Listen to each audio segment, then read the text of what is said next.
I'm a forensic psychiatrist and violence expert who taught at Yale School of Medicine and Yale Law School for 17 years before changing to Columbia University and Harvard Medical School. I am co-founder of the Violence Prevention Institute and president of the World Mental Health Coalition. I have testified or served as expert consultant for several states, including New York, Connecticut, Massachusetts, Alabama, and California, and for several countries, including Ireland and France, for prison reform and violence prevention programming.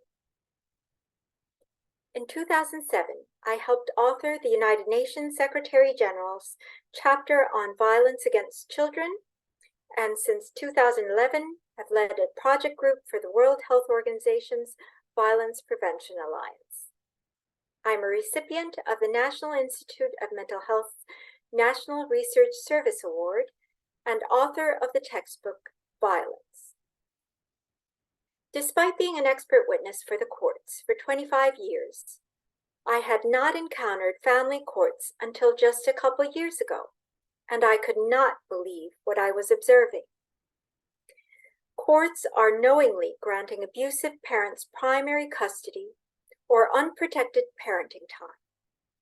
This means that, in many cases, children are being ordered to their torture and death, while loving, protective parents are losing custody.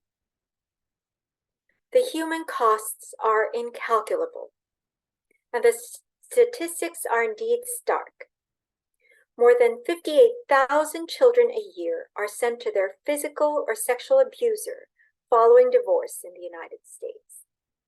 This is because, whereas false allegations of abuse are exceedingly rare, as little as 0.1%, family courts treat up to 98% of them as false allegations.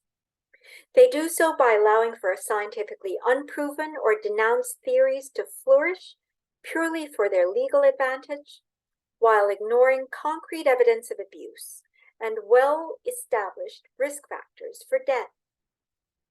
The Center for Judicial Excellence tracked over 940 children murdered by a divorcing, separating, or court-involved parental figure for 15 years in the United States.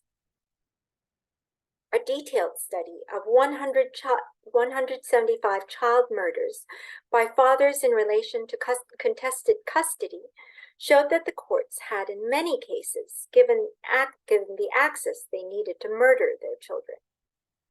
For every murder, there are many more suicides, and for every death, hundreds of injuries that require medical attention.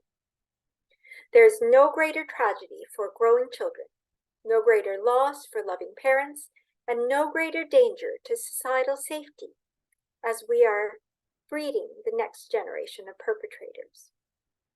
As a medical professional, I cannot remain silent. Family court judges are granted wide discretion with the law, initially with good intentions, but the lack of transparency and accountability have, much like the violence in prisons I have studied, led to disastrous results. Family courts, by denying abuse and by allowing dangerous abusers to weaponize these courts as instruments for furthering their abuse, require a major overhaul